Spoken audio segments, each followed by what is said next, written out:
Throughout history, royal families have been at the forefront of political power, cultural influence, and societal change. The expectation to produce heirs is a deeply ingrained tradition, essential for ensuring the continuity of a dynasty and the stability of a kingdom. However, there are notable exceptions where royal couples either did not have children or had only one child, resulting in significant historical implications that reverberated through their respective nations and beyond. One prominent example is Mary Tudor and Philip II of Spain. Their marriage in 1554 was not merely a romantic union but a strategic alliance aimed at strengthening ties between England and Spain during a period marked by intense religious conflict and political instability. Mary, a devout Catholic, was deeply invested in the hope of producing an heir who would not only secure her legacy, but also restore Catholicism in England after the Protestant Reformation initiated by her father, Henry VIII. Despite her earnest efforts and multiple pregnancies, only one child, a stillborn daughter, was born to them. This childlessness was a source of profound personal anguish for Mary, who felt the weight of her duty to provide an heir. Her inability to do so not only led to her political isolation but also contributed to the eventual ascension of her half-sister, Elizabeth I, who would go on to become one of England's most iconic monarchs. The psychological impact of Mary's childlessness was immense. Historical accounts suggest that she experienced phantom pregnancies, a condition where a woman believes she is pregnant despite not being so. This highlights the extreme pressure placed on royal women to bear children and the toll it could take on their mental health. Mary's desperation for a child also led to political missteps, such as her premature announcement of a pregnancy that never materialized, damaging her credibility and further isolating her from her subjects. Elizabeth's subsequent reign, often referred to as the Elizabethan era, marked the golden age in English history, highlighting how the absence of heirs can lead to significant shifts in dynastic power. Elizabeth's decision to remain unmarried and childless, earning her the moniker the Virgin Queen, further reshaped expectations of monarchy and female rulership. Another historical couple that exemplifies the challenges of royal childbearing is Richard II of England and Anne of Bohemia. Richard, who ascended to the throne as a child, married Anne in 1382 as part of a political alliance designed to strengthen ties with Bohemia. Despite their close relationship and mutual affection, their marriage did not produce any children. Richard's reign was characterized by instability, and he faced numerous challenges, including conflicts with the nobility and economic strife. The absence of an heir contributed to Richard's political vulnerability. Without a clear successor, rival factions within the nobility began to position themselves for power. This instability ultimately led to Richard's deposition in 1399, creating a power vacuum that contributed to the rise of rival factions and the eventual onset of the Wars of the Roses. The Wars of the Roses, a series of civil wars fought between the houses of Lancaster and York, lasted for over 3 decades and had far-reaching consequences for English society. The conflict reshaped the English aristocracy, led to significant changes in military tactics, and ultimately paved the way for the Tudor dynasty. This illustrates how the absence of a direct royal heir can have profound and long-lasting effects on a nation's political landscape. In more recent history, Catherine of Aragon and Henry VIII represent a poignant example of how childlessness can lead to monumental shifts in history. Catherine, married to Henry for over 2 decades, faced immense pressure to provide a male heir. Despite multiple pregnancies, only their daughter, Mary, survived infancy. Henry's desperation for a male successor led him to seek an annulment, which ultimately resulted in the English Reformation and the establishment of the Church of England. The implications of Henry's actions were far-reaching. The break with Rome not only altered the religious landscape of England but also had profound implications for the monarchy and its relationship with the Catholic Church. The dissolution of the monasteries that followed led to significant economic and social changes, redistributing vast amounts of land and wealth. The schism created by Henry's actions led to significant political and social upheaval, affecting the lives of countless individuals and reshaping the course of English history for centuries to come. Moreover, Henry's subsequent marriages and quest for a male heir led to further political and religious turmoil. The birth of his son Edward VI to Jane Seymour seemed to secure the Tudor line, but Edward's early death led to a succession crisis that saw the brief reigns of Lady Jane Grey and Mary before Elizabeth I finally ascended to the throne. This tumultuous period highlights the far-reaching consequences of royal family planning and succession issues. The story of Queen Victoria and Prince Albert offers another perspective on royal families with limited offspring.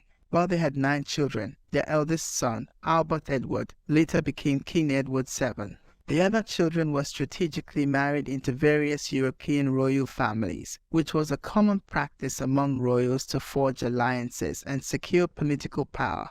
Victoria's reign saw significant changes in British society, and her children played crucial roles in international diplomacy, often referred to as the aunts and uncles of Europe due to their widespread marriages into other royal families. This practice of strategic marriages had both positive and negative consequences. While it helped to strengthen diplomatic ties between nations, it also led to the spread of hemophilia, a genetic disorder, through several European royal families. The focus on producing heirs and forging alliances through marriage also had personal costs. Many of Victoria's children felt constrained by their royal duties and the expectations placed upon them. For instance, her daughter Vicky, who married the future German Emperor Frederick III, faced significant challenges adapting to life in the Prussian court, and often found herself caught between her British upbringing and her new German role. In addition to these historical examples, there are contemporary royal couples who also fit this pattern. For instance, Prince William and Catherine, Duchess of Cambridge, have 3 children, but their royal duties and the pressures of modern monarchy often lead to discussions about family size and the future of the British royal family. The couple has been vocal about their desire to balance royal responsibilities with family life, reflecting a shift in societal expectations regarding parenthood and monarchy. Their approach to parenting and public life represents a modernization of royal traditions. They have been more open about the challenges of parenthood and have sought to give their children as normal an upbringing as possible within the constraints of royal life. This shift in approach reflects broader societal changes in attitudes towards work-life balance and mental health. Similarly, King Felipe VI and Queen Letizia of Spain have 2 daughters, Princess Leonor and Infanta Sofia. The Spanish royal family has navigated modern challenges while maintaining traditional expectations. Discussions about succession and the role of women in monarchy continue to evolve, reflecting changing societal norms. Princess Leonor is poised to become the first female heir to the Spanish throne since the restoration of the monarchy in 1975. Symbolizing a significant shift in royal traditions. This change in succession laws to allow for female heirs reflects a broader trend across Europe. Several countries, including Sweden, Norway, and the Netherlands, have amended their laws to allow for absolute primogeniture, where the firstborn child inherits the throne regardless of gender. This shift represents a significant modernization of monarchical traditions and aligns royal practices more closely with contemporary values of gender equality. The narratives of these royal couples illustrate that the pressures of producing heirs can lead to significant personal and political consequences. Childlessness or having only one child can create uncertainty in succession and governance, leading to power struggles, shifts in alliances, and changes in national identity. Furthermore, these examples highlight the human aspects of royalty, where personal desires, health challenges, and societal expectations intersect in complex ways. In many cases, the absence of children has led to the adoption of alternative succession plans, often resulting in distant relatives or other branches of the family taking the throne. For instance, after the death of Queen Anne of Great Britain in 1714, who had no surviving children despite 17 pregnancies, the crown passed to her second cousin, George I of Hanover, leading to the establishment of the Hanoverian dynasty in Britain.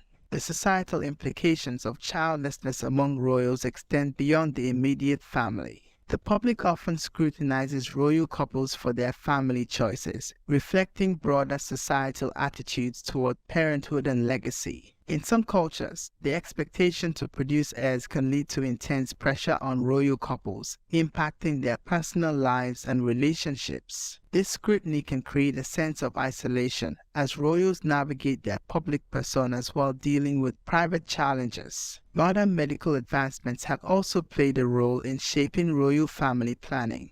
In vitro fertilization and other fertility treatments have provided options for couples struggling with infertility. However, the use of such treatments by royals remains a sensitive topic, often subject to public debate and ethical considerations. The role of adoption in royal succession is another area of ongoing discussion.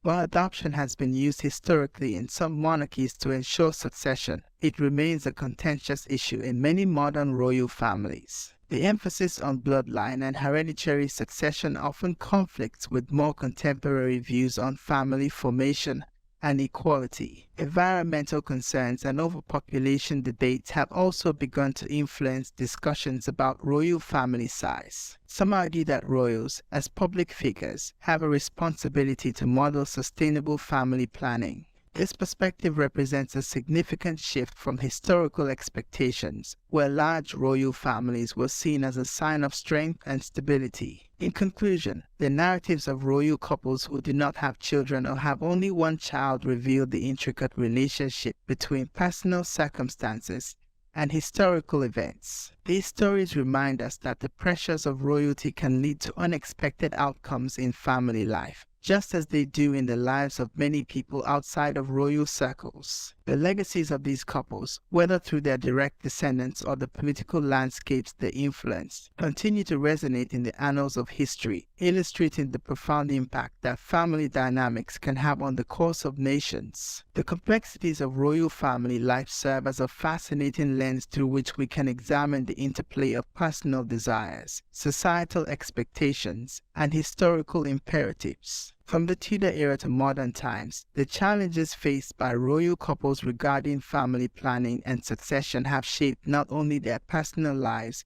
but also the political, social, and cultural landscapes of their nations. As we move further into the 21st century, the role of monarchy continues to evolve, as do expectations surrounding royal families. The balance between tradition and modernity, personal fulfillment and public duty, remains a delicate one for royal couples to navigate. Their stories, whether marked by numerous heirs or the absence of children, continue to captivate public interest and shape our understanding of power, family, and legacy in the context of royalty.